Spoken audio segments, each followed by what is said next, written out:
walaalayaal waxaan si khaas ah maanta ula hadlayaa addoomaha ilaahay gaar ahaan dumarka. addoontii allay ha noqonin addoon, ha u noqonin ibliiska, u noqo addoon ilaahay u noqo.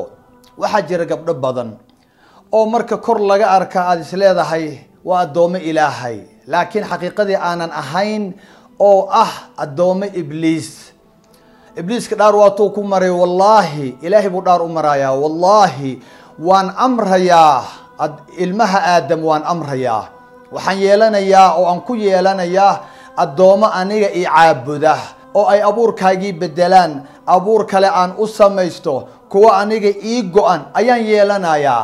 ha ku fikirin buu leeyahay ibliiska, ilaahay buu ku leeyahay in ilmaha aadam oo dhan ay adiga addoomo ku noqdaan. وقال لأتخذن من عبادك نصيبا مفروضا.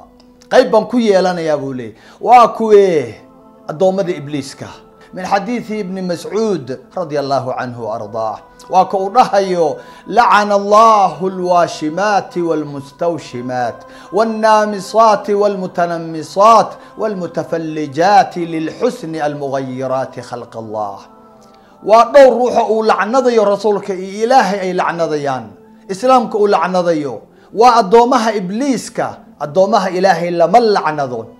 gabadha halkaa timaha halkaa ku yaala, timaha gabadha xiirta xaajibeynka, sunniyaha xiidha amaba yaryaraysa, tan samaysa iyo tan loo sameeyo, iyo kuwa mustawshimaadka oo isu yeela taatuuga jirkooda wax ku sawiro bedela, ku raali ahaan waaye quruxda ilaahay jirkoodii u yeelay oo bedela, ama halkaa bar u yeela, ama sidii hindidii halkaa wax u samaysta, ama halkaa iska turqa, kuwa ilkaha feedhfeedha ibliisku u amree uu leeyahay war fanax isu yeel. tii ilaahay arki mayaan, qaybtii ilaahay sii arki mayaan oo ay ku ahaayeen addoomo alle, ibliiskii baa amraaya. saa ibliisku wax ma abuuri karaaya oo isaga awood ma laha uu insaan ku abuuro, laakiin wuxuu dhaar ku maray in uu abuurka ilaahay faragelinayo. gabadhii ilaahay maariin ka yeelay, gabadhii ilaahay ilkeedii isku dhejiyey, gabadhii ilaahay sunniyaha u yeelay, gabadhii ilaahay jirkeedii qurxiyey, isaga wuxuu dhahayaa sidaa qurux maaha, wuu bedelayaa marka, wuuna amrayaa. war yaa amarka qaata? amarka waxaa qaata qofka addoonka ah, qofka addoonsanaya ayuu amarka ka qaataa.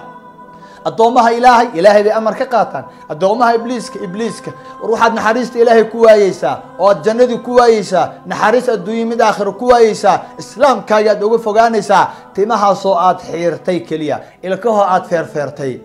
ilaahay baan ku dhaariyay imisaa guryaheena gabdho malcuunaada ay ku jiraan oo weliba aanu arkayn horteena ay ku samaysanayaan.